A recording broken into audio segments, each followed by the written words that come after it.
നമസ്കാരം. പൊതുജനം കരുതിയല്ല സാർ എന്ന ജനകീയ പരിപാടിയിലേക്ക്, ജനകീയ വാർത്താ മണിക്കൂറിലേക്ക് പ്രിയപ്പെട്ട പ്രേക്ഷകർക്ക് സ്വാഗതം. നാടിന്റെ വിവിധ ഭാഗങ്ങളിൽ മനുഷ്യർ നേരിടുന്ന പ്രശ്നങ്ങൾ അത് ചൂണ്ടിക്കാട്ടാനും അതിന് പരിഹാരം നിർദ്ദേശിക്കാനും ഒക്കെയുള്ള വാർത്താ മണിക്കൂറിലേക്ക് നമ്മൾ കടക്കുന്നു. പുതിയൊരു അധ്യായത്തിലേക്ക് നമ്മൾ കടക്കുകയാണ്. നിങ്ങൾക്കും തത്സമയം ഈ പരിപാടിയുടെ ഭാഗമാകാം. നിങ്ങൾക്ക് പ്രതികരിക്കാനുള്ള ഒരു വേദി കൂടിയാണിത്. നിങ്ങൾക്ക് ഈ പരിപാടിയിലേക്ക് തത്സമയം വിളിക്കാനുള്ള നമ്പർ അത് വഴിയെ പറയാം. നിങ്ങൾ ഉന്നയിക്കുന്ന വിഷയങ്ങളിൽ, നിങ്ങൾ ചൂണ്ടിക്കാട്ടുന്ന ജനകീയ വിഷയങ്ങളിൽ ഒരു വാർത്താ മാധ്യമം എന്ന നിലയിൽ ഞങ്ങൾക്ക് കഴിയുന്നതിൻ്റെ പരമാവധി വാർത്താ ഇടപെടൽ ഉണ്ടാകും എന്ന ഉറപ്പോടുകൂടി പുതിയൊരു അധ്യായത്തിലേക്ക് നമ്മൾ കടക്കുന്നു. എല്ലാ പ്രേക്ഷകർക്കും ഒരിക്കൽ കൂടി സ്വാഗതം. പൊതുജനം കഴുതയല്ല സാർ.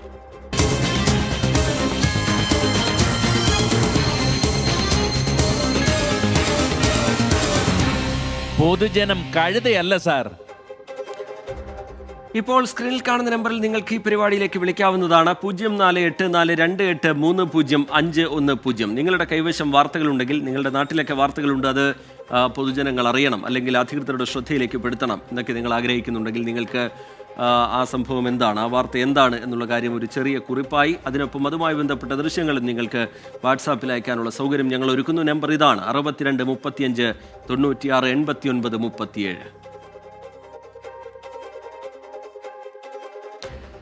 ആശാ വർക്കേഴ്സിന്റെ സമരത്തിലേക്കാണ് നമ്മൾ ആദ്യം പോകുന്നത്. വളരെ പ്രതീക്ഷയോടുകൂടിയാണ് ഇന്ന് ആശാ വർക്കർമാർ NHM ഉദ്യോഗസ്ഥരുമായുള്ള ചർച്ചയ്ക്ക് പോയത്. പക്ഷേ ആവശ്യങ്ങളൊന്നും അംഗീകരിച്ചില്ല എന്ന് മാത്രമല്ല, സമരത്തിൽ നിന്ന് പിന്മാറണം എന്നവർ ആവശ്യപ്പെടുകയായിരുന്നു. പിന്നാലെ ആരോഗ്യമന്ത്രി ആശാ വർക്കേഴ്സിനെ ചർച്ചയ്ക്ക് വിളിക്കുന്നു. ഒരു സമവായത്തിന് സാധ്യത തെളിയുന്നുണ്ടോ എന്നുള്ള കാര്യം എല്ലാവരും ഉറ്റുനോക്കുകയായിരുന്നു. അനുനയ നീക്കത്തിന് സർക്കാർ ശ്രമിക്കുന്നുവെന്ന് പ്രതീക്ഷിച്ചു പോയ ആശാ വർക്കർമാർക്ക് പക്ഷേ നിരാശയായിരുന്നു ഫലം. ഓണറേറിയം വർദ്ധിപ്പിക്കണമെന്ന ആവശ്യം ചർച്ച ചെയ്യാൻ പോലും ആരോഗ്യമന്ത്രി തയ്യാറായില്ല എന്ന് ആശാ വർക്കേഴ്സ് ആരോപിച്ചു. 3 ഇരട്ടി ശമ്പള വർധന ആവശ്യം ജനാധിപത്യപരമല്ല എന്നാണ് ആരോഗ്യമന്ത്രി വീണ ജോർജ് ചർച്ചയിൽ പറയുന്നത്. നാളെ സമരത്തിന്റെ 39ാം ദിവസം അനിശ്ചിതകാല നിരാഹാര സമരത്തിലേക്ക് കടക്കുകയാണ് ആശാ വർക്കർമാർ. പ്രതീക്ഷയോടെയാണ് ആരോഗ്യമന്ത്രി വിളിച്ച രണ്ടാമത്തെ ചർച്ചയ്ക്ക് ആശാ വർക്കർമാർ നിയമസഭയിലെത്തിയത്. എന്നാൽ രണ്ടാമത്തെ ചർച്ചയും പ്രഹസനമാക്കി ആശാ വർക്കർമാരെ അപമാനിച്ചു വിട്ടു. NHM director doctor Vinoy Goyal IASന്റെ നേതൃത്വത്തിലായിരുന്നു ആദ്യ ചർച്ച. ഇത് പരാജയപ്പെട്ടതോടെ ആരോഗ്യമന്ത്രി വീണ ജോർജ് ചർച്ചയ്ക്ക് വിളിച്ചു. 2 സ്ഥലങ്ങളിലും ഓണറേറിയം വർധനയോ വിരമിക്കൽ ആനുകൂല്യങ്ങൾ ഉയർത്തുന്നതോ ചർച്ച ചെയ്യാൻ പോലും തയ്യാറായില്ല. പകരം ആരോഗ്യമന്ത്രി ഉപദേശങ്ങളാണ് നൽകിയതെന്ന് സമരക്കാർ. നമ്മൾ ആവശ്യപ്പെട്ട ഓണറേറിയത്തിൻ്റെ വർധനവ്, റിട്ടയർമെൻറ്റ് ബെനിഫിറ്റ്, അത്തരം കാര്യങ്ങളൊന്നും തന്നെ ചർച്ചയ്ക്ക് എടുക്കുവാൻ പോലും എടുക്കാതെ മറ്റു കാര്യങ്ങളായിരുന്നു സംസാരിച്ചുകൊണ്ടിരുന്നത്. സർക്കാരിൻ്റെ സാമ്പത്തിക ബാധ്യതയും മറ്റും. ഒടുവിൽ സർക്കാരിനെ ഇങ്ങനെ ഗൺ പോയിന്റിൽ നിർത്തി നമ്മൾ പൊടുന്നനെ വന്ന് ആവശ്യപ്പെട്ട് 300% വർധനവൊക്കെ ആവശ്യപ്പെട്ടാൽ എങ്ങനെ തരും? സർക്കാർ ഒപ്പമുണ്ട്, സർക്കാർ കൂടെയുണ്ട്. അടുത്ത ആഴ്ച ആരോഗ്യമന്ത്രി കേന്ദ്രത്തിൽ പോകുന്നുണ്ട്. ചർച്ച ചെയ്യാം. നിങ്ങൾ പോകണം, നിങ്ങൾ തിരിച്ചു പോകണം. മന്ത്രി പറയുന്നത് എൻ്റെ ആശമാരെ ഇങ്ങനെ വെയിലത്തും മഴയത്തും ഇരുത്തുന്നതിൽ വിഷമമുണ്ട്. ആശമാർ പിരിഞ്ഞു പോകണം, ഇതാണ് ആവശ്യം. ശമ്പളം കൂട്ടില്ല എന്ന നിലപാട് സംസ്ഥാനത്തിനില്ല. എന്നാൽ 3 ഇരട്ടി ശമ്പള വർധനവ് ആവശ്യപ്പെടുന്നത് ജനാധിപത്യപരമല്ല. കേന്ദ്ര ആരോഗ്യമന്ത്രിയെ കണ്ട് ആശമാരുടെ ആവശ്യങ്ങൾ ഉന്നയിക്കുമെന്നും വീണ ജോർജ്. ഇപ്പോൾ അത് 3 ഇരട്ടിയായിട്ട് വർദ്ധിപ്പിക്കണമെന്ന് പറയുമ്പോൾ നമുക്കൊരു ജനാധിപത്യപരമായിട്ടുള്ള നിലയിൽ അതിനെ സമീപിക്കണം. അത് സംബന്ധിച്ച് ഗൈഡ് ലൈനിൽ മോഡിഫിക്കേഷൻ വരുത്തുകയും ചെയ്യണമെന്നുള്ള കാര്യം കേന്ദ്ര സർക്കാരിനോട് ആവശ്യപ്പെടും. കേന്ദ്ര ആരോഗ്യമന്ത്രിയെ ഈ ആഴ്ച തന്നെ ഞാൻ പോയി കണ്ട് ഈ കാര്യങ്ങൾ ആവശ്യപ്പെടുന്നതാണ്. സന്നദ്ധ പ്രവർത്തകർ എന്ന നിർവചനം മാറ്റണമെന്നതടക്കം കേന്ദ്രത്തോട് ആവശ്യപ്പെടുമെന്നും ആരോഗ്യമന്ത്രി അറിയിച്ചു.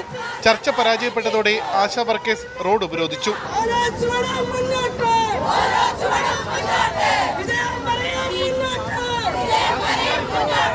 എത്ര ദിവസമായി ഈ പെരുമഴയത്തും വെയിലത്തും കിടക്കുന്നു. ഞങ്ങളിൽ പെരുമഴ കൊള്ളും. ആശാ വർക്കർമാർ മലയും കാടും എല്ലാം തോടും താണ്ടി തന്നെയാണ് പ്രവർത്തിച്ചുകൊണ്ടിരിക്കുന്നത്. ഞങ്ങൾ സഹിക്കും, പക്ഷേ ഒരു പരിധി ഉണ്ടെന്ന് ഓർക്കണം അതിനൊക്കെ. ചർച്ചകൾ പരാജയപ്പെട്ടതോടെ നാളെ മുതൽ അനിശ്ചിതകാല നിരാഹാര സമരം ആരംഭിക്കാനാണ് ആശാ വർക്കേഴ്സിന്റെ തീരുമാനം. പ്രതിപക്ഷ നേതാവ് ഇന്ന് മുഖ്യമന്ത്രിയെ കണ്ട് സമരം ഒത്തുതീർപ്പാക്കണമെന്ന് ആവശ്യപ്പെട്ടിരുന്നു. ഉപദേശം നൽകിയാൽ സമരം അവസാനിപ്പിക്കാൻ ഇവർ സ്കൂൾ കുട്ടികളല്ല എന്ന ബോധ്യം ജനപ്രതിനിധികൾക്ക് വേണം. നാളെ മുതൽ അനിശ്ചിതകാല നിരാഹാര സമരത്തിലേക്ക് ആശാ വർക്കേഴ്സ് പോവുകയാണ്. ഉമേഷ് ബാലകൃഷ്ണൻ, 24, തിരുവനന്തപുരം. പൊതുജനം കഴുതയല്ല സാർ. ആശാ വർക്കർമാരുടെ സമരപ്പന്തലിൽ നിന്ന് ശ്രീകാന്ത് വിവരങ്ങളുമായി ചേരുന്നുണ്ട്. ശ്രീകാന്തിലേക്ക് പോകുന്നതിന് മുമ്പ് ചില പ്രതികരണങ്ങളിലേക്ക് കൂടി. ഞങ്ങൾ എത്ര ഞങ്ങൾ സമരം ചെയ്ത് ഞങ്ങൾ നേടിയിട്ടേ പോകുള്ളൂ. ഞങ്ങൾക്ക് ഈ 232 കൊണ്ട് നമുക്ക് ജീവിക്കാൻ കഴിയൂല. ഈ ഞങ്ങളുടെ തീരുമാനം ഞങ്ങൾ ഉറച്ചതാണ്. ഞങ്ങളെ മന്ത്രിയെ പോലെ ഞങ്ങൾ മാറ്റി പറയൂല. നമ്മളെ ഉറച്ച തീരുമാനത്തിൽ തന്നെ പോകും. ഞങ്ങൾ അവർക്ക് എന്തൊരു യോഗ്യത ഇരിക്കണം. അവർ ആശമാരെന്ന് പറയും. അവർ ആശമുണ്ടെങ്കിൽ അവർ നമ്മൾ ഇവിടെ വരത്തെന്ത് ചേർത്ത് പിടിക്കത്തെന്ന് അവർ ചേർത്ത് പിടിക്കണം എന്ന് പറഞ്ഞു. 232 രൂപ കൊണ്ട് എന്ത് ജീവിക്കും ഞങ്ങള്? 3 ഇരട്ടി എന്ന് പറഞ്ഞപ്പോ 700 രൂപ മിനിമം കൂലി ഈ മന്ത്രി തന്നെ പറഞ്ഞിട്ടില്ലേ? ഈ മന്ത്രിസഭ പറഞ്ഞല്ലേ ഈ അധികാരത്തിലോട്ട് കയറിയത്. ആ 700 അല്ലേ നമ്മൾ ചോദിച്ചോളൂ, അല്ലാതെ ഏത് 3 ഇരട്ടി? 232 രൂപയാണ് ഒരു ദിവസം തരുന്നത്. ഞങ്ങൾ ചോദിക്കുന്ന ഒരു ദിവസം 700 രൂപയാണ്. അത് തരാൻ അവർക്കില്ലേ? അവര് രാജിവെച്ച് പുറത്തു പോകാൻ പറ. മരിച്ചാലും വേണ്ടൂല, ഞങ്ങൾ സമരം തുടർന്നിരിക്കും. ഞങ്ങൾ ജനങ്ങൾക്ക് വേണ്ടി വർക്ക് ചെയ്യുന്നവരാണ്. ഇവർ ഞങ്ങളെ വർക്ക് ചെയ്തതുകൊണ്ടാണ് ഇവർ ട്രോഫികൾ വാങ്ങിച്ചത്. അത് ഇവരുടെ വിയർപ്പല്ല, ഞങ്ങളെ വിയർപ്പ് ചിന്തിയത് കൊണ്ടാണ് ഇവർ ട്രോഫി വാങ്ങിച്ചത്. 38 ദിവസം ഞങ്ങൾക്ക് ഈ മഴയും വെയിലും കൊള്ളാൻ അറിയാമെങ്കിൽ ഇതിനൊരു തീരുമാനം ആവണവരെ ഞങ്ങൾ ഇവിടെ കിടക്കും. അവരുടെ കുടുംബ സ്വത്തിലല്ല ഇരുന്ന് വാഴുന്നത്. സാധാരണക്കാരെ ഞങ്ങൾ ടാക്സ് കൊടുക്കുന്നതിലാണ് ഇരുന്ന് വാഴുന്നത്. അതുകൊണ്ട് ഞങ്ങൾ അധ്വാനിക്കുന്ന കാശല്ലേ ഞങ്ങൾ ചോദിക്കുന്നത്, അല്ലാതെ ആരും കുടുംബത്തിൽ തരാനല്ലേ പറയുന്നത്. അവരും ഒരു പെണ്ണല്ലേ, ഞങ്ങളും അവരെ പോലെ പെണ്ണുങ്ങളല്ലേ. എന്നിട്ടും അറിയാത്ത മനസ്സുള്ള മന്ത്രി ആരാണ്? എന്തിനാണ് ആ മന്ത്രി അവിടെ ഇരിക്കുന്നത്? എത്ര കാലം കിടന്ന് മരിച്ചാലും അവർക്കൊരു ബുദ്ധിമുട്ടില്ലല്ലോ. അവർ നമ്മളുടെ ടാക്സ് വാങ്ങിച്ചുകൊണ്ട് അവർ മുട്ടിയിരിക്കണം. അവരെടുക്കുന്ന കണക്കാരും ചോദിക്കാനില്ലല്ലോ. ശ്രീകാന്ത് ചേരുന്നുണ്ട് വിവരങ്ങളുമായി. സെക്രട്ടേറിയറ്റിന് മുമ്പിൽ നിന്ന്, സമരപ്പന്തലിൽ നിന്ന്. ശ്രീകാന്ത്, ഇന്ന് തന്നെ 2 ചർച്ചകൾ നടന്നു. അതിലൊന്ന് ആരോഗ്യമന്ത്രി വീണ ജോർജ് നേരിട്ട് നടത്തിയതാണ്. പക്ഷേ നിരാശയായിരുന്നു ഫലം. എന്ന് മാത്രമല്ല, ചർച്ചയിൽ ആരോഗ്യമന്ത്രി സ്വീകരിച്ച സമീപനത്തെ അതിരൂക്ഷമായി വിമർശിക്കുന്നു ആശാ വർക്കേഴ്സ്. സമരത്തിന് ഇനി പുതിയ മുഖം കൈവരാൻ പോകുന്നു. നാളെ മുതൽ പുതിയ ഘട്ടത്തിലേക്ക് അത് കടക്കാൻ പോകുന്നു. എന്താണ് സമരപ്പന്തലിൽ നിന്ന് പങ്കുവെക്കാൻ കഴിയുന്ന പുതിയ വിവരങ്ങൾ, പ്രതികരണങ്ങൾ? ശ്രീകാന്ത്.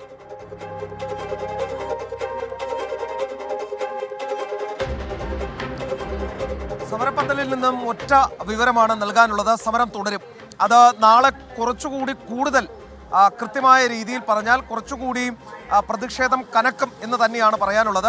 നാളെ അനിശ്ചിതകാല നിരാഹാര സമരം ആരംഭിക്കും എന്നുള്ളതാണ് സമരസമിതി പറഞ്ഞിട്ടുള്ളത്. 11 മണിക്ക് 3 പേർ ആദ്യഘട്ടം എന്ന നിലയിൽ നാളെ അനിശ്ചിതകാല നിരാഹാര സമരത്തിന്റെ ഭാഗമാകും. ഈ ദൃശ്യങ്ങളിൽ നമുക്ക് കാണാൻ സാധിക്കും, ഇപ്പോൾ വളരെ വൈകി തുടങ്ങിയിരിക്കുന്നു, സന്ധ്യസമയമായിരിക്കുന്നു. ആ സമയത്ത് അവർ അവരുടേതായ രീതിയിൽ ഇപ്പോൾ നോമ്പുതുറ അടക്കമുള്ള കാര്യങ്ങൾ നടക്കുന്നുണ്ട്, ഇഫ്താർ സംഗമം അടക്കം നടക്കുന്നുണ്ട്. അതൊക്കെയായി ആശാ വർക്കർമാരുടെ സമരം ഇപ്പോഴും ഇവിടെ തുടരുകയാണ്. ഇത് നാളെ കുറച്ചുകൂടി സമരം കടുപ്പിക്കാനാണ് തീരുമാനിച്ചിട്ടുള്ളത്. അനിശ്ചിതകാല നിരാഹാര സമരത്തിലേക്ക് പോകും. അതിനോടൊപ്പം കൂടുതൽ ആശാ വർക്കർമാർ സംസ്ഥാനത്തിന്റെ പല ഭാഗങ്ങളിൽ നിന്നും ഇവിടേക്ക് എത്തിച്ചേരും എന്നാണ് പ്രതീക്ഷിക്കുന്നതും. അങ്ങനെ ഒരു ആഹ്വാനം കൂടി നൽകിയിട്ടുണ്ട്. വിവിധ സംഘടനകൾ ഐക്യദാർഢ്യം പ്രഖ്യാപിച്ചുകൊണ്ട് ഇപ്പോൾ ഈ ആശാ വർക്കർമാരുടെ സമരം നടക്കുന്ന സ്ഥലത്തേക്ക് എത്തിച്ചേരുന്നു. അത് നാളെയും തുടരാൻ തന്നെയാണ് സാധ്യത. ഇന്നത്തെ കാര്യം പറയുകയാണെങ്കിൽ ഇന്ന് വലിയ ആശാവഹമായ ദിവസമായിരുന്നു രാവിലെ നോക്കിയാൽ. കാരണം NHMന്റെ mission coordinator, state mission coordinator ഇവരെ ചർച്ചയ്ക്ക് വിളിച്ചിരുന്നു. സർക്കാർ നിർദ്ദേശപ്രകാരമാണ് ചർച്ചയ്ക്ക് വിളിച്ചത്. പക്ഷേ സമരത്തിൽ നിന്നും പിന്മാറണം എന്നുള്ളത് ആവശ്യമായിരുന്നു അവർ മുന്നോട്ട് വയ്ക്കുകയുണ്ടായത്. മറ്റ് കാര്യമായ ചർച്ചകൾ ഉണ്ടായില്ല എന്നുള്ളതാണ് അവർ ചൂണ്ടിക്കാണിക്കുന്നതും. ശേഷം സർക്കാരിൻ്റെ സാമ്പത്തിക ബുദ്ധിമുട്ടുകളെ കുറിച്ച് പറയാനാണ് അവസരം കണ്ടെത്തിയതും. ഇപ്പോൾ ഈ സമരസമിതിയുടെ നേതൃത്വത്തിലുള്ള ഒരാളുടെ പ്രതികരണം കൂടി നമുക്കെടുക്കാം. ഒരു മിനിറ്റ്. സർക്കാരിനോട് നടത്തിയ ചർച്ച പരാജയപ്പെട്ടു മന്ത്രിയോട്. ഇനി തുടർന്നുള്ള ദിവസങ്ങളിലെ സമരപരിപാടി എന്താണ്? നാളെയാണ് നിരാഹാര സമരം പ്രഖ്യാപിച്ചിട്ടുള്ളത്. അത് തുടരാൻ തന്നെയാണോ തീരുമാനം? തീർച്ചയായിട്ടും അനിശ്ചിതകാല നിരാഹാര സമരം രാവിലെ 11 മണിക്ക് ഇവിടെ ആരംഭിക്കും. അത് അനിശ്ചിതകാലം എന്ന് പറഞ്ഞാൽ അനിശ്ചിതകാലം. ഞങ്ങൾ ഇത്രയും കാലം 38 ദിവസമായി പ്രഖ്യാപിച്ചിട്ടുള്ള എല്ലാ കാര്യങ്ങളും പ്രഖ്യാപിക്കുന്നു, അതുപോലെ നടപ്പിലാക്കുന്നു. അത് ഉപരോധമടക്കം കണ്ടു കഴിഞ്ഞു. അതുപോലെ തന്നെയാണ് അനിശ്ചിതകാല സത്യാഗ്രഹവും. റീജിത്ത് കേട്ടതാണ് അവരുടെ പ്രശ്നം. അതാണ് അവർ ചില ആവശ്യങ്ങൾ മുന്നോട്ട് വെച്ചിട്ടുണ്ട്. ജെന്യൂനായ വിഷയം തന്നെയാണ് എന്ന് പറയാം. കാരണം 38 ദിവസം മഴയും വെയിലുമേറ്റ് ഇവിടെ കിടക്കണമെങ്കിൽ അവരുടെ ആവശ്യത്തിൽ ചില ന്യായങ്ങളുണ്ട്. 7,000 രൂപ കിട്ടുന്നിടത്ത് 21,000 രൂപ വേണമെന്ന് അവർ ആവശ്യപ്പെട്ടപ്പോൾ അത് വളരെ കൂടുതലാണെന്നാണ് മന്ത്രി പറഞ്ഞത്. പക്ഷേ നിങ്ങൾക്ക് എത്ര തരാൻ സാധിക്കും? ഇന്ന് മന്ത്രിയോട് ഇവർ ഉന്നയിച്ച ചോദ്യം അതാണ്. അതിനും മന്ത്രിക്ക് കൃത്യമായ മറുപടി ഉണ്ടായില്ല. അങ്ങനെയെങ്കിൽ ഞങ്ങളിതാ സമരം തുടരാൻ പോകുന്നു എന്ന് പറഞ്ഞ് അവർ തിരിച്ചിറങ്ങി വരികയാണ് ഉണ്ടായത്. സമരം പൂർവാധികം ശക്തിയായി മുന്നോട്ട് പോകും. നാളെ നിരാഹാര സമരത്തിലേക്ക് കാര്യങ്ങൾ പോകും. സർക്കാർ വലിയ പ്രതിരോധത്തിലേക്ക് നീങ്ങുകയാണ്. കൂടുതൽ സംഘടനകൾ ഇവിടേക്ക് എത്തിച്ചേരുകയും ചെയ്യുന്നുണ്ട്. റീജിത്ത്. എസ് ശ്രീകാന്ത് സെക്രട്ടേറിയറ്റിന് മുമ്പിൽ നിന്ന് സമരവേദിയിൽ നിന്നുള്ള പ്രതികരണങ്ങൾ പങ്കുവയ്ക്കുകയായിരുന്നു. സമരം 38 ദിവസം പിന്നിടുകയാണ്. 39ാം ദിവസത്തിലേക്ക് കടക്കുമ്പോൾ ആ സമരം നിരാഹാര സമരം എന്ന നിലയിലേക്ക് മാറുകയാണ്. ഉന്നയിച്ച ആവശ്യങ്ങളിൽ നിന്ന് പിന്നോട്ടില്ല എന്ന് ആവർത്തിച്ച് വ്യക്തമാക്കുന്നു സമരക്കാർ. ഇന്ന് 2 ചർച്ചകൾ നടന്നെങ്കിലും ഇരു ചർച്ചകളും പരാജയപ്പെടുകയായിരുന്നു. സമരം കൂടുതൽ ശക്തമാക്കാനൊരുങ്ങുന്നു ആശാ വർക്കേഴ്സ്. മുണ്ടക്കൈ ചൂരൽമല പുനരധിവാസത്തിനുള്ള അന്തിമ പട്ടികയിലുള്ളത് 417 കുടുംബങ്ങളാണ്. അന്തിമ പട്ടിക ജില്ലാ ദുരന്ത നിവാരണ അതോറിറ്റി സർക്കാരിന് സമർപ്പിച്ചു. ഈ പട്ടികയിലും രാട്ടപ്പാടിയും അട്ടമലയുമില്ല. നമ്മൾ മുമ്പും പലതവണ രാട്ടപ്പാടി നിവാസികളുടെ ദുരിതം പ്രേക്ഷകരിലേക്ക് എത്തിച്ചിരുന്നു. മുണ്ടക്കൈ പ്രദേശത്തെ 17 കുടുംബങ്ങളെ അധികമായി പട്ടികയിൽ ഉൾപ്പെടുത്തിയാണ് സർക്കാരിന് ശുപാർശ നൽകിയിരിക്കുന്നത്. ഫേസ് 2B പട്ടികയിൽ അധികമായി ഉൾപ്പെടുത്തിയത് 3 പേരെ മാത്രമാണ്. പുനരധിവാസവുമായി ബന്ധപ്പെട്ട അന്തിമ പട്ടികകൾ പൂർത്തിയായി. അപ്പീലുകളിൽ സംസ്ഥാന തലത്തിൽ പരിശോധന നടക്കും. പരമാവധി അസ്വാരസ്യങ്ങൾ ഇല്ലാതെ നടപടിക്രമങ്ങൾ പൂർത്തിയാക്കാനാണ് നിലവിൽ ശ്രമം. ഉരുൾപൊട്ടൽ പുനരധിവാസവുമായി ബന്ധപ്പെട്ട ഫേസ് 2B അന്തിമ പട്ടിക പ്രസിദ്ധീകരിച്ചതോടെ 73 വീടുകളാണ് അന്തിമ പട്ടികയിൽ ഉൾപ്പെട്ടത്. വാർഡ് 10-ൽ 19, 11-ൽ 38, 12-ൽ 16 വീടുകൾ പട്ടികയിലുണ്ട്. 70 കുടുംബങ്ങളായിരുന്നു കരട് പട്ടികയിലുണ്ടായിരുന്നത്. 238 അപ്പീലുകൾ ലഭിച്ചെങ്കിലും അംഗീകരിച്ചത് 3 എണ്ണം മാത്രം. 255 കുടുംബങ്ങൾ ആദ്യ അന്തിമ പട്ടികയിൽ ഉൾപ്പെട്ടിട്ടുണ്ട്. ഫേസ് 2 അന്തിമ പട്ടികയിൽ 89 കുടുംബങ്ങളും ഉൾപ്പെട്ടു. മുണ്ടക്കൈ പ്രദേശത്തെ 17 കുടുംബങ്ങളെ കൂടി അധികമായി 3 പട്ടികകളിലുമായി ഉൾപ്പെടുത്തി സർക്കാരിന് ശുപാർശ നൽകി. പട്ടികയുമായി ബന്ധപ്പെട്ട 100-ലധികം അപ്പീലുകളും സർക്കാർ പരിശോധനയ്ക്ക് വിട്ടു. പടവെട്ടിക്കുന്നും റാട്ടപ്പാടിയും അട്ടമലയും പട്ടികയിലില്ല. ഈ പ്രദേശങ്ങൾ പട്ടികയിൽ ഉൾപ്പെടുത്താൻ സർക്കാർ ഉത്തരവ് ഭേദഗതി ചെയ്യേണ്ടി വരുമെന്നാണ് ജില്ലാ പഞ്ചായത്ത് പ്രസിഡന്റ് സംഷാദ് മരക്കാരും മേപ്പാടി പഞ്ചായത്ത് ഭരണസമിതിയും വിശദീകരിക്കുന്നത്. ആശാപ്രവർത്തകയായ ഷൈജ അന്തിമ ലിസ്റ്റിലുണ്ട്. മാതാപിതാക്കളും സഹോദരനും മരിച്ച ശില്പയും പട്ടികയിൽ ഉൾപ്പെട്ടു. പട്ടിക പരിശോധിച്ച ശേഷം തുടർ നടപടികളിലേക്ക് കടക്കുമെന്നാണ് ആക്ഷൻ കൗൺസിലുകളുടെ നിലപാട്. പുനരധിവാസത്തിനായി എലസ്റ്റൺ എസ്റ്റേറ്റ് ഭൂമി ഏറ്റെടുക്കലിന് 26 കോടി രൂപയാണ് സർക്കാർ നിശ്ചയിച്ചിട്ടുള്ളത്. ഈ തുക പര്യാപ്തമല്ല എന്നാണ് എസ്റ്റേറ്റ് ഉടമകളുടെ നിലപാട്. കോടതിയെ സമീപിക്കാൻ ഒരുങ്ങുകയാണ് ഇവർ. എന്നാൽ 27-ന് തന്നെ തറക്കല്ലിടൽ നടപടി പൂർത്തിയാക്കുമെന്നാണ് സർക്കാരും വ്യക്തമാക്കുന്നത്. മനു ദാമോദരനൊപ്പം സുർജിത് അയ്യപ്പത്ത്, 24 വയനാട്. പൊതുജനം കഴുതയല്ല സാർ. പുനരധിവാസം അതിവേഗത്തിൽ പൂർത്തിയാക്കണമെന്നും ആ പട്ടികയുമായി ബന്ധപ്പെട്ട് നിലനിൽക്കുന്ന ആക്ഷേപങ്ങൾ അത് പൂർണ്ണമായി പരിഹരിക്കണം എന്നുമൊക്കെയാണ് ദുരന്തബാധിതർ ഈ ഘട്ടത്തിൽ മുന്നോട്ട് വയ്ക്കുന്ന ആവശ്യം. കഴിഞ്ഞ ദിവസം പുനരധിവാസത്തിനായി ഏറ്റെടുത്ത എൽസ്റ്റൺ എസ്റ്റേറ്റിലെ തൊഴിലാളികൾ പ്രതിഷേധവുമായി രംഗത്ത് വന്നിരിക്കുന്നു. തൊഴിലാളികൾക്ക് ആനുകൂല്യങ്ങൾ ലഭ്യമാക്കണം എന്നാണ് സംയുക്ത ട്രേഡ് യൂണിയന്റെ ആവശ്യം. ഇന്ന് മുണ്ടക്കൈ ചൂരൽമല ഉരുൾപൊട്ടൽ ദുരന്തത്തിനിരയായവരുടെ പുനരധിവാസത്തിനായി ഏറ്റെടുക്കുന്ന എസ്റ്റേറ്റിന്റെ നഷ്ടപരിഹാര തുക നിശ്ചയിച്ചിരിക്കുകയാണ് സർക്കാർ. 64 ഏക്കർ ഭൂമിക്കായി 26 കോടി 56 ലക്ഷം രൂപയാണ് സർക്കാർ നൽകുക.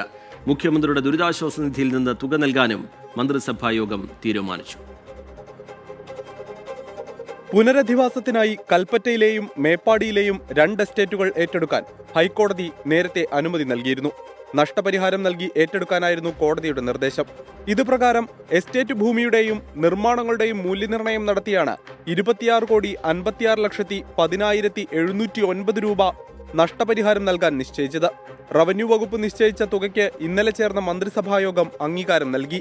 നഷ്ടപരിഹാര തുക മുഖ്യമന്ത്രിയുടെ ദുരിതാശ്വാസ നിധിയിൽ നിന്ന് നൽകാനും തീരുമാനിച്ചു. വീട് നൽകുന്നതിനായി കണക്കാക്കിയ പട്ടികയിൽ 430 ഗുണഭോക്താക്കളെ ഉള്ളൂ. അതിനാൽ ആദ്യഘട്ടത്തിൽ കൽപ്പറ്റയിലെ എൽസ്റ്റൺ എസ്റ്റേറ്റ് മാത്രമേ ഏറ്റെടുക്കുന്നുള്ളൂ. ഉരുൾ ദുരന്തത്തിൽ അച്ഛനമ്മമാർ നഷ്ടപ്പെട്ട കുട്ടികൾക്കും മന്ത്രിസഭ ധനസഹായം പ്രഖ്യാപിച്ചു. മാതാപിതാക്കൾ നഷ്ടപ്പെട്ട 7 കുട്ടികൾക്കും മാതാപിതാക്കളിൽ ഒരാൾ മാത്രം നഷ്ടപ്പെട്ട 14 കുട്ടികൾക്കും 10 ലക്ഷം രൂപ നൽകും. വനിതാ ശിശുവികസന വകുപ്പ് അനുവദിച്ച ധനസഹായത്തിന് പുറമെയാണിത്. 18 വയസ്സുവരെ തുക പിൻവലിക്കാനാകില്ല. തുക ജില്ലാ കളക്ടറുടെ അക്കൗണ്ടിൽ നിക്ഷേപിച്ച് പ്രതിമാസ പലിശ കുട്ടിയുടെ രക്ഷകർത്താവിന് നൽകും. ടൗൺഷിപ്പ് പദ്ധതികളുടെ നടത്തിപ്പിനായി രൂപീകരിച്ച യൂണിറ്റിൽ 2 തസ്തികകൾ സൃഷ്ടിക്കാനും മന്ത്രിസഭ തീരുമാനിച്ചു. 24 തിരുവനന്തപുരം. മലപ്പുറം എടക്കരയിൽ നിന്ന് പുറത്തുവരുന്ന വാർത്ത. എടക്കരയിൽ ആനക്കൊമ്പുകൾ പിടിച്ചെടുത്തിരിക്കുന്നു. മുഹമ്മദ് കബീർ എന്നയാളുടെ കടയിൽ നിന്നാണ് ആനക്കൊമ്പുകൾ പിടിച്ചത്. വിപിൻ സി വിജയൻ വിവരങ്ങളുമായി മലപ്പുറത്ത് നിന്ന് ചേരുന്നുണ്ട്. വിപിൻ, ഇത് അതിൻ്റെ ദൃശ്യങ്ങൾ കൂടി ലഭ്യമാകുന്നു. 2 ആനക്കൊമ്പുകളാണ് പിടിച്ചെടുത്തത് എന്നാണ് മനസ്സിലാക്കുന്നത്. വിപിൻ, എങ്ങനെയാണ് ഈ മുഹമ്മദ് കബീർ എന്നയാളുടെ കൈവശം ഈ ആനക്കൊമ്പുകൾ വന്നത്? എന്താണ് ഈ ഘട്ടത്തിൽ വ്യക്തമാവുന്നത് Vipin? Rijith, directorate of revenue ഇന്റലിജൻസിന്റെ എറണാകുളം ചെന്നൈ യൂണിറ്റുകൾ സംയുക്തമായാണ് ഈ റെയ്ഡ് നടത്തിയിരിക്കുന്നത്. എടക്കരയിലെ മുഹമ്മദ് കബീർ എന്നയാളുടെ ഇലക്ട്രോണിക് ഷോപ്പിലാണ് ആനക്കൊമ്പുകൾ സൂക്ഷിച്ചിരുന്നത്. ഇവിടെയാണ് റെയ്ഡ് നടത്തിയത്. അപ്പോൾ ഇത് വാങ്ങാൻ വന്ന 3 പേരും ഇതിൽ പങ്കാളികളായ 5 പേരും അടക്കം അങ്ങനെ 8 പേരാണ് ഇപ്പോൾ കസ്റ്റഡിയിലുള്ളത്. വനം വകുപ്പാണ് ഇപ്പോൾ ഈ കേസ് അന്വേഷിക്കുന്നത്. റവന്യൂ ഇന്റലിജൻസിന്റെ അന്വേഷണം കഴിഞ്ഞ് അത് വനം വകുപ്പിന് കൈമാറുകയായിരുന്നു. തൃശൂർ, മേലാറ്റൂർ സ്വദേശികളാണ് ഇത് വാങ്ങാൻ വന്നവർ എന്നാണ് അറിയുന്നത്. ഇങ്ങനെയാണ് 8 പേർ ഇപ്പോൾ ഈ ആനക്കൊമ്പ് കേസുമായി ബന്ധപ്പെട്ട കസ്റ്റഡിയിലുള്ളത്. കരുളായിൽ നിന്ന് ഇത് ലഭിച്ചു എന്നുള്ളതാണ് മുഹമ്മദ് കബീറിന്റെ മൊഴിയുള്ളത്. അപ്പോൾ അതിൽ കൂടുതൽ അന്വേഷണം നടത്തേണ്ടതുണ്ട്. ഇപ്പോൾ റവന്യൂ ഇന്റലിജൻസിന് ലഭിച്ചിട്ടുള്ള രഹസ്യ വിവരത്തിന്റെ അടിസ്ഥാനത്തിലായിരുന്നു ഇന്ന് ഈ ഉച്ചയ്ക്ക് ശേഷം ഈ ഒരു പരിശോധന അതീവ രഹസ്യമായി തന്നെ നടന്നത്. അപ്പോൾ വാങ്ങാൻ വന്ന ആളുകളും പങ്കാളികളും ഉൾപ്പെടെയാണ് ഇപ്പോൾ പിടിയിലായിരിക്കുന്നത്. ഇനി ഇത് എവിടെ നിന്ന് ലഭിച്ചു എന്നതിനെ സംബന്ധിച്ച് കൂടുതൽ വ്യക്തത വരുത്തുന്നതിന് വേണ്ടിയുള്ള അന്വേഷണം വനം വകുപ്പ് ഇതിനോടകം തന്നെ ആരംഭിച്ചു കഴിഞ്ഞു. ശരി, വിപിൻ സി വിജയൻ മലപ്പുറത്ത് നിന്ന് വിശദാംശങ്ങൾ നൽകുകയായിരുന്നു. ചെറിയൊരു ഇടവേളയിലേക്ക് കടക്കാനുള്ള സമയമാണ്. സംസ്ഥാനത്ത് പിടിമുറുക്കുകയാണ് ലഹരി മാഫിയകൾ. ഇന്നും ലഹരിയുമായി ബന്ധപ്പെട്ടുള്ള ലഹരി വേട്ടയുമായി ബന്ധപ്പെട്ടുള്ള വാർത്തകൾ പുറത്തു വന്നു. അതിൽ ചില ആളുകൾ പിടിയിലാകുന്നത് കണ്ടു. വലിയ തോതിൽ ലഹരി പിടികൂടിയവയാണ് ഇതിൽ ചിലതൊക്കെ. അതുപോലെ ഇന്ന് കൊല്ലത്ത് നിന്ന് പുറത്തു വന്നൊരു വാർത്ത. അത് അവിടെ ഒരു കഞ്ചാവ് തോട്ടം, ഒരു വീട്ടുമുറ്റത്ത് കഞ്ചാവ് തോട്ടം ഉണ്ടായിരുന്നു. അത് കൊല്ലം മോച്ചിറയിൽ നിന്നാണ് ആ വാർത്ത പുറത്തു വന്നത്. അതടക്കമുള്ള വിശദാംശങ്ങളിലേക്ക് നമ്മൾ കടക്കും. പൊതുജനം കഴുതിയല്ല സാർ എന്ന പരിപാടിയിലേക്ക് വീണ്ടും. സംസ്ഥാനത്ത് പിടിമുറുക്കുകയാണ് ലഹരി മാഫിയ. ദിനംപ്രതി ലഹരിയുടെ വാർത്തകൾ നമ്മൾ കേൾക്കുന്നുണ്ട്. അതിൽ തന്നെ വലിയ തോതിൽ ലഹരി പിടികൂടി എന്ന വാർത്തകളും ഇടപിടിക്കുന്നുണ്ട്. ലഹരിയിൽ മയങ്ങി അമ്മയെന്നോ കൂട്ടുകാരനെന്നോ ബന്ധുക്കളെന്നോ ഭാര്യയെന്നോ ഭർത്താവെന്നോ അച്ഛനെന്നോ ഒന്നും ഭേദമില്ലാതെ നടത്തുന്ന അക്രമങ്ങളുടെ വാർത്ത അത് നമ്മളെ വല്ലാതെ അസ്വസ്ഥപ്പെടുത്തുന്നതാണ്. ചുരുക്കി പറഞ്ഞാൽ ലഹരി പിടിയിൽ അമർന്നിരിക്കുകയാണ് കേരളം. കളമശ്ശേരി പോളിടെക്നിക്കിലെ ലഹരി വേട്ടയിൽ ഡ്രഗ് ഡീലർമാർ പിടിയിലായി എന്ന വാർത്ത ഇന്ന് പുറത്തു വന്നു. വിദ്യാർത്ഥികൾക്ക് കഞ്ചാവ് നൽകുന്ന ബംഗാൾ സ്വദേശിയായ അഹിന്ദ മണ്ടേൽ, സൊഹേൽ ഷെയ്ഖ് എന്നിവരെയാണ് മൂവാറ്റുപുഴയിൽ നിന്ന് അറസ്റ്റ് ചെയ്തത്. കൊച്ചി അന്താരാഷ്ട്ര വിമാനത്താവളത്തിൽ നിന്ന് പിടികൂടിയത് 15 കിലോ ഹൈബ്രിഡ് കഞ്ചാവാണ്. പിടിയിലായതാകട്ടെ 2 വനിതകൾ. ഇതൊന്നുമല്ലാതെ കഞ്ചാവ് കൃഷിയുടെ വിവരവും ഇന്ന് പുറത്തു വന്നു. കൊല്ലം മോച്ചിറയിലാണ് വീട്ടുവളപ്പിൽ കഞ്ചാവ് തോട്ടം കണ്ടെത്തിയത്.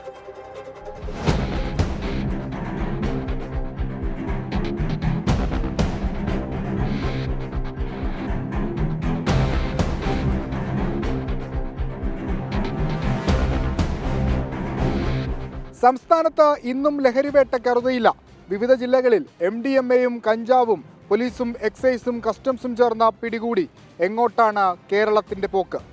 അഹിന്ദ മണ്ടേൽ, സൊഹൈൽ ഷെയ്ഖ് എന്നിവരാണ് പോളിടെക്നിക് ഹോസ്റ്റലിലെ വിദ്യാർത്ഥികൾക്ക് കഞ്ചാവ് വിറ്റത്. പിടിയിലായ അനുരാജ് സൊഹൈലിന് പണം കൈമാറിയ രേഖകൾ പോലീസ് കണ്ടെത്തിയിട്ടുണ്ട്.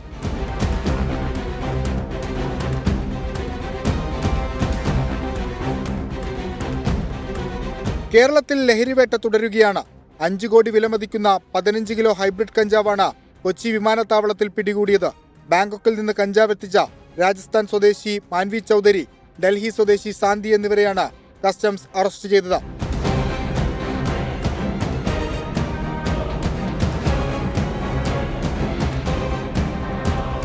കൊല്ലം ഓച്ചിറയിൽ വീട്ടുവളപ്പിൽ കഞ്ചാവ് തോട്ടം കണ്ടെത്തി.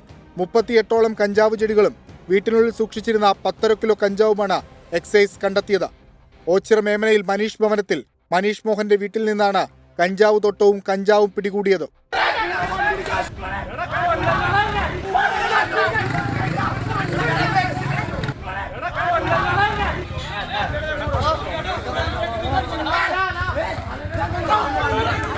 അങ്കമാലി തിരുനായത്തോട് ലഹരി മാഫിയ സംഘം ഡിവൈഎഫ്ഐ യൂണിറ്റ് സെക്രട്ടറിയെയും പ്രദേശത്തെ യുവാക്കളെയും കത്തി കാണിച്ച് ഭീഷണിപ്പെടുത്തി. ലഹരി മാഫിയ സംഘത്തെക്കുറിച്ചുള്ള വിവരങ്ങൾ പോലീസിന് കൈമാറിയതാണ് ആക്രമണത്തിന് കാരണം. കോഴിക്കോട് പേരാമ്പ്രയിൽ പൊതുസ്ഥലത്ത് കഞ്ചാവ് വലിച്ച യൂത്ത് ലീഗ് നേതാവ് പിടിയിലായി. നെച്ചാട് സ്വദേശി അനസ് വാളൂരിനെയാണ് പേരാമ്പ്ര പോലീസ് അറസ്റ്റ് ചെയ്തത്. എറണാകുളം പറവൂരിൽ ഹോസ്റ്റലിലേക്ക് കഞ്ചാവ് എത്തിക്കുന്ന ഒഡീഷ സ്വദേശിയെ എക്സൈസ് പിടികൂടി. ഓപ്പറേഷൻ ഡി ഹണ്ടും ക്ലീൻ സ്റ്റേറ്റുമൊക്കെ സജീവമാണ്. നിരവധി കേസുകൾ രജിസ്റ്റർ ചെയ്യുന്നുണ്ട്. പ്രതികളെ പിടികൂടുന്നുമുണ്ട്. പക്ഷേ ലഹരിയുടെ വരവിന് ഒരു കുറവുമില്ല. ആര് തടയിടും ഈ ലഹരി മാഫിയയ്ക്ക്? കൊച്ചിയിൽ നിന്ന് വിഷ്ണു സുരേഷ്, 24. പൊതുജനം കഴുതയല്ല സാർ. അക്രമത്തിനും ലഹരിക്കുമെതിരെ 24-ന്റെ ജനകീയ പ്രതിരോധ യാത്ര തുടരുകയാണ്. SKN40 മൂന്നാം ദിവസത്തിലാണ്. യാത്ര കൊല്ലം ജില്ലയുടെ വിവിധ മേഖലകളിൽ പര്യടനം തുടരുകയാണ്. അതിന്റെ തത്സമയ ദൃശ്യങ്ങളിലേക്കാണ്. Over to SK.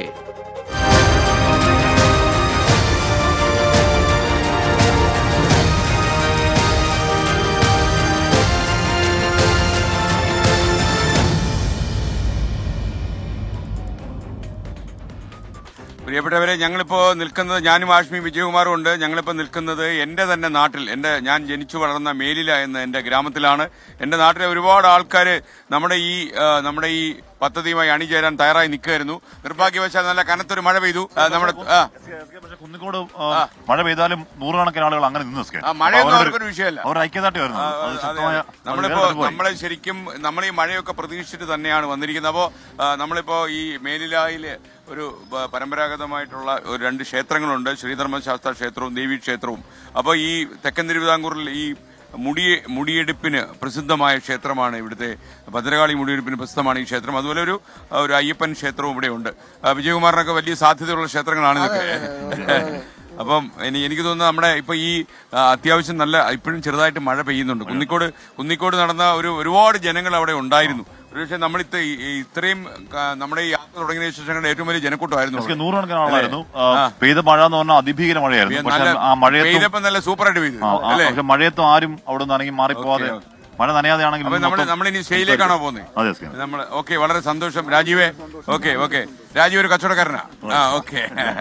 ഓക്കെ അപ്പൊ സന്തോഷം. എന്തൊക്കെയാണ് വിശേഷങ്ങള്? നമ്മുടെ ഈ ദേവീക്ഷേത്രത്തിലെ പൂജാരിയാണ് കേട്ടോ. സുഖമാണല്ലേ പ്രദീപ്? സന്തോഷമായിട്ടിരിക്കുക. ഈ മക്കള് ആഷ്മി കണ്ടോ, ഈ മക്കളെ കുന്നിക്കോട് വെച്ച് കളിക്കാൻ പറ്റാത്തതുകൊണ്ട് ഒരു 3 കിലോമീറ്റർ ദൂരെയുള്ള മേലില്ല എന്ന് പറയുന്ന ഗ്രാമത്തിലേക്ക് പറന്നു വന്നിരിക്കുക. നിങ്ങൾ കളിച്ചേ പോവൂ അല്ലേ? അതാണ് നമുക്ക് വേണ്ടത്, ആ നിശ്ചയദാർഢ്യമാണ് വേണ്ടത്. അപ്പം നമ്മളിനി നമ്മള് സ്റ്റേയിലോട്ട് കയറുകയാണ്. അപ്പൊ ഈ നാടിന്റെ SKനുള്ള ആദരമാണ് എന്ന് പറയുമ്പോൾ പോലും ഈ നമ്മുടെ ലക്ഷ്യത്തോട് അല്ലെങ്കിൽ നമ്മൾ പറയുന്ന നമ്മുടെ സ്വന്തം നാട്ടുകാരാണ്, നമ്മളെ പടിയതുവഴിയാണോ? അല്ലെ, ഇതുവഴി നമുക്ക് ഇതുവഴി കയറാൻ പറ്റും. അതുവഴി കയറാൻ പറ്റും. നമ്മൾ മുന്നോട്ട് വെക്കുന്ന ആ ലക്ഷ്യത്തോടുകൂടി സ്നേഹം പ്രകടിപ്പിക്കണം, ചേർത്ത് നിർത്തുകയാണ് അക്കാര്യത്തിലോ. Okay Rajan, okay hi.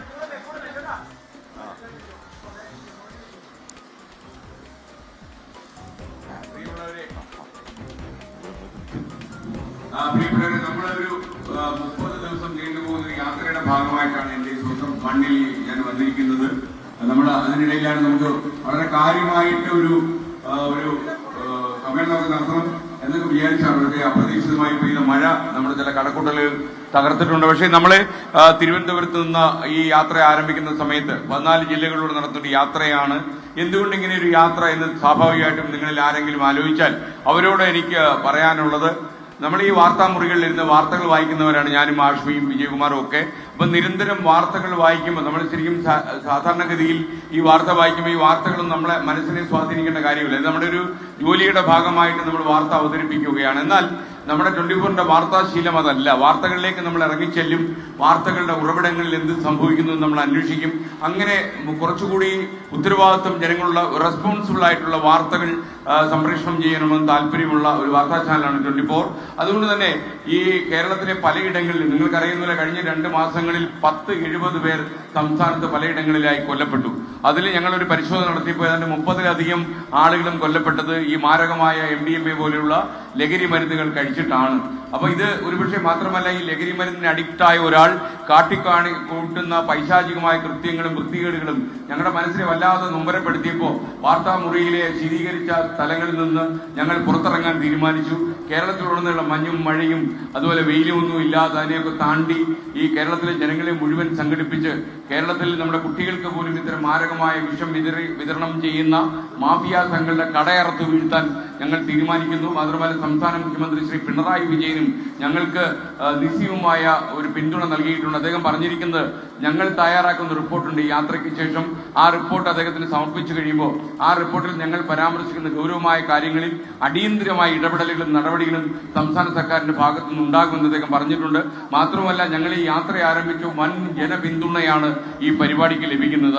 അതുകൊണ്ട് തന്നെ ഈ ജനപിന്തുണയും ഞങ്ങൾ നടന്ന അവബോധ യാത്രയും ഇപ്പൊ പുല്ലൂർ റെസിഡൻസ് കോളേജിലൊക്കെ ഞങ്ങൾ വിദ്യാർത്ഥികളോടൊക്കെ വളരെ ഗൗരവമായിട്ട് ഈ വിഷയം ഞങ്ങൾ എല്ലാവരും പങ്കുവച്ചു. സംസ്ഥാന സർക്കാരിന് ഇതിന്റെ പ്രാധാന്യം മനസ്സിലായിട്ടുണ്ട്.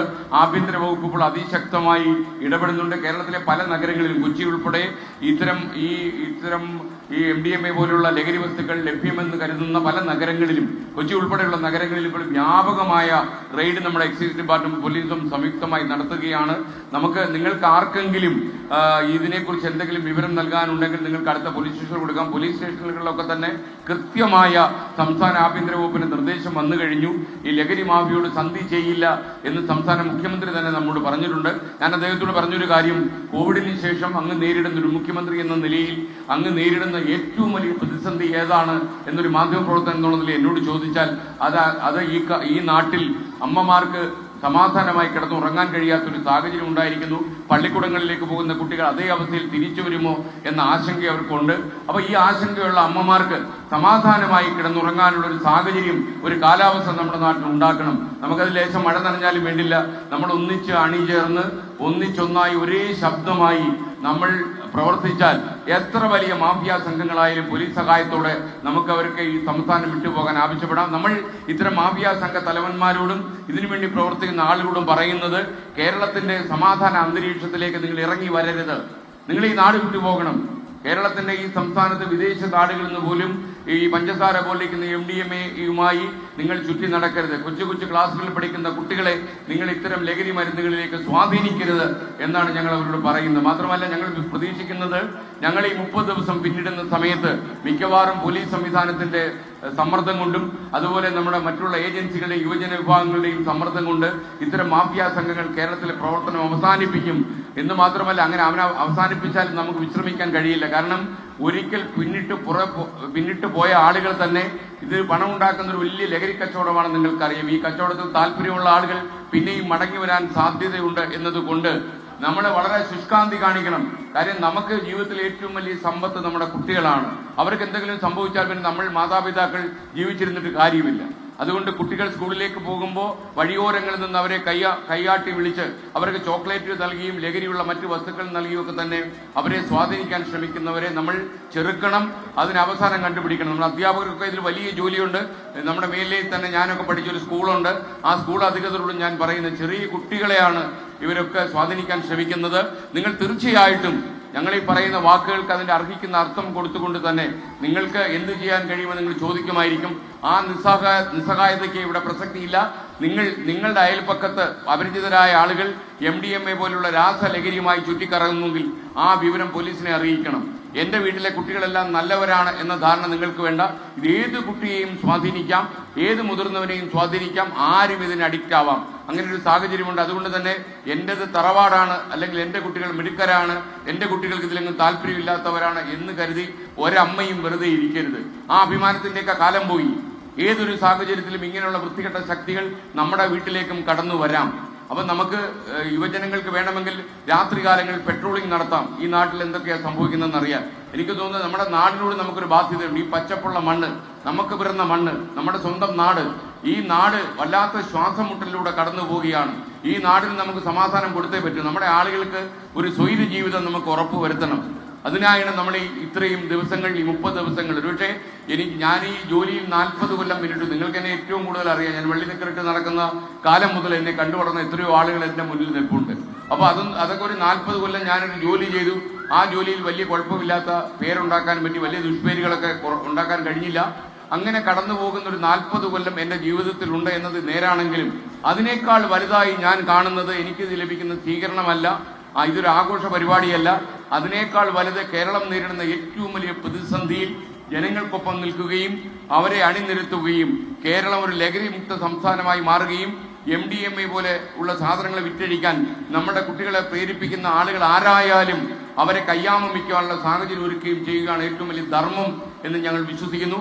എന്ന് മാത്രമല്ല, നിങ്ങൾക്കറിയുന്നത് പോലെ ഈ കോളേജ് ഹോസ്റ്റലുകളിലൊക്കെ ഇപ്പോൾ റെയ്ഡ് നടത്തുമ്പോൾ അവിടെയൊക്കെ 2 കിലോ കഞ്ചാവൊക്കെ പിടിക്കുന്ന സാഹചര്യം കൊച്ചിയിലെ കളമശ്ശേരിയിൽ നിന്നുണ്ടായ വാർത്ത നിങ്ങൾ 24-ലൊക്കെ കണ്ടു കാണും.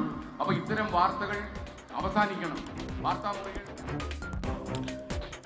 അക്രമത്തിനും ലഹരിക്കുമെതിരെ 24-ന്റെ ജനകീയ പ്രതിരോധ യാത്ര തുടരുകയാണ്. യാത്ര 3-ാം ദിവസത്തിലെത്തി നിൽക്കുന്നത് കൊല്ലം ജില്ലയിലാണ്. കൊല്ലത്ത് തന്നെ കൊല്ലം മേലിലയിലാണ് ഇപ്പോൾ ആ യാത്ര. SKന്റെ സ്വന്തം ജന്മനാട്ടിലാണ് ആ യാത്ര എത്തി നിൽക്കുന്നത്. അവിടെ SKN സംസാരിക്കുകയായിരുന്നു. അതിൻ്റെ തത്സമയ ദൃശ്യങ്ങളാണ് പ്രേക്ഷകർ കണ്ടത്. ലഹരിക്കെതിരായ സന്ദേശമുയർത്തി 24 chief editor R Sreekandan Nair നടത്തുന്ന കേരള യാത്രയ്ക്ക് പുനലൂർ SN കോളേജിൽ ആവേശോജ്വല സ്വീകരണം. ലഹരിക്കെതിരായ പോരാട്ടത്തിലാണ് SN ട്രസ്റ്റിന്റെ കലാലയങ്ങളെന്ന് SN trust treasurer doctor G Jayadevan പറഞ്ഞു.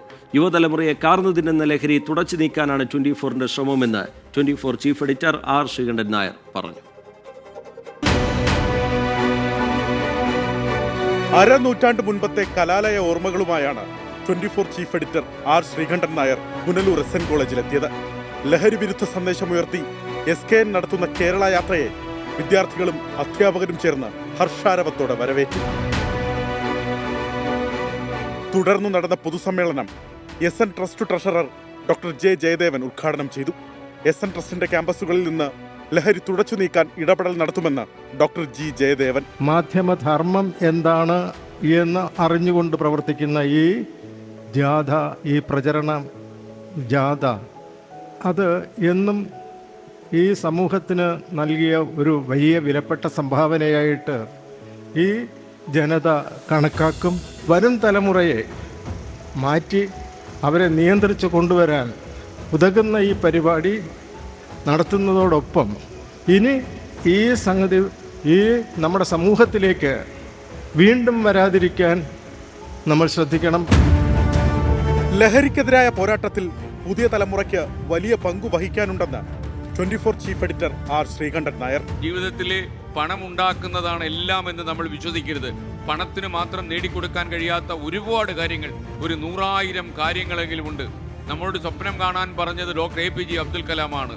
പക്ഷേ നമുക്ക് നമ്മുടെ സ്വപ്നത്തിൽ പോലും നടക്കാത്ത കാര്യങ്ങളാണ് നമ്മുടെ നാട്ടിൽ ഇപ്പം നടക്കുന്നത്. ഈ കോളേജിലെ ഒരു വിദ്യാർത്ഥി പോലും ഇത്തരം മാരകമായ ലഹരി വസ്തുക്കൾ മുഖമിടിച്ച് വീഴാതിരിക്കാൻ എല്ലാവിധമായ മുൻകരുതലും കോളേജിൽ ഉണ്ടായിരിക്കണം. അപരിചിതർക്ക് കോളേജിലേക്ക് പ്രവേശനം ഉണ്ടാകരുത്. കോളേജ് കുട്ടികളെ സ്വാധീനിക്കുന്ന സംഘത്തിലേക്ക് കുട്ടികൾ കടന്നു പോകരുത്. നമ്മുടെ കേരളത്തിലെ ജനങ്ങൾ മുഴുവനും ഒന്നിച്ചു നിന്നാൽ, ഇത്തിരി ലേറ്റായി പോയി നമ്മൾ, അത് യാഥാർത്ഥ്യമാണ്.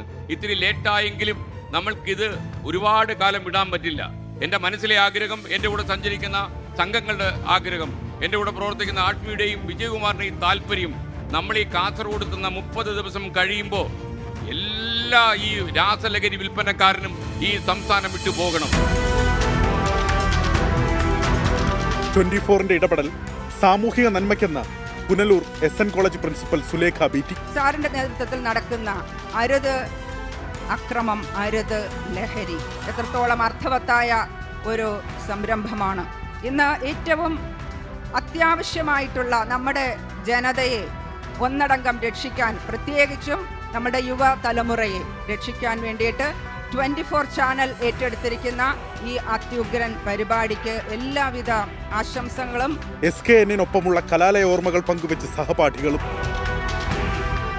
SNDP Punalur union president TK Sundaresan, Santhosh Kumar, Jose Thomas, doctor Vishnu S തുടങ്ങിയവർ സംസാരിച്ചു. 24 കൊല്ലം. മറ്റു ചില റിപ്പോർട്ടുകളിലേക്ക് കൂടി. എറണാകുളം മുളവുകാട് കാപ്പ കേസ് പ്രതിയെ സാഹസികമായി പിടികൂടി പോലീസ്. പ്രതി ശ്രീജിത്തിനെയാണ് മുളവുകാട് പോലീസ് അറസ്റ്റ് ചെയ്തത്. പ്രതിയെ പിടികൂടുന്ന ദൃശ്യങ്ങൾ 24-ന് ലഭിച്ചിട്ടുണ്ട്. ശ്യാംകുമാർ വിവരങ്ങളുമായി ചേരുന്നുണ്ട് കൊച്ചിയിൽ നിന്ന്. ശ്യാം, ആ ദൃശ്യങ്ങൾ ഇപ്പോൾ പ്രേക്ഷകർക്ക് കാണാം. എന്താണ് സംഭവിച്ചത്? വിശദാംശങ്ങൾ എന്താണ് ശ്യാം? റിജിത്ത്, മുളവുകാട് സ്റ്റേഷൻ പരിധിയിൽ സ്ത്രീകളെ ഉപദ്രവിച്ചതിനുൾപ്പെടെ നിരവധി കേസുകളിലെ പ്രതിയാണ് ഇപ്പോൾ മുളവുകാട് പോലീസ് സാഹസികമായി പിടികൂടിയ ശ്രീരാജ് എന്ന് പറയുന്ന പ്രതി. ഇയാൾക്ക് ജില്ലയിൽ പ്രവേശിക്കുന്നതിന് കാപ്പ നിയമപ്രകാരം വിലക്കും ഏർപ്പെടുത്തിയിരുന്നു. 1 വർഷത്തേക്കാണ് ഇയാൾ ജില്ലയിൽ പ്രവേശിക്കരുതെന്ന് വിലക്ക് ഏർപ്പെടുത്തിയിരുന്നത്. ഇത് ലംഘിച്ചാണ് ഇയാൾ വീണ്ടും ക്രിമിനൽ പ്രവർത്തനങ്ങളിൽ ഏർപ്പെടുന്നതിന് മുളവുകാട് സ്റ്റേഷൻ പരിധിയിൽ എത്തിയെന്ന വിവരം പോലീസിന് ലഭിക്കുന്നത്. ഇതിന്റെ അടിസ്ഥാനത്തിൽ പോലീസ് ഇയാളെ തിരഞ്ഞെത്തുകയും ഇയാൾ കണ്ടൽ നിറഞ്ഞ പ്രദേശത്തേക്ക് ഓടി മാറുകയുമായിരുന്നു. അവിടെ പോലീസ് ചെളിയിലൂടെ ഓടിച്ചിട്ടാണ് ഈ പ്രതിയെ പിടികൂടുന്നത്. ആ ദൃശ്യങ്ങളാണ് ഇപ്പോൾ നമ്മൾ പുറത്തുവിടുന്നത്.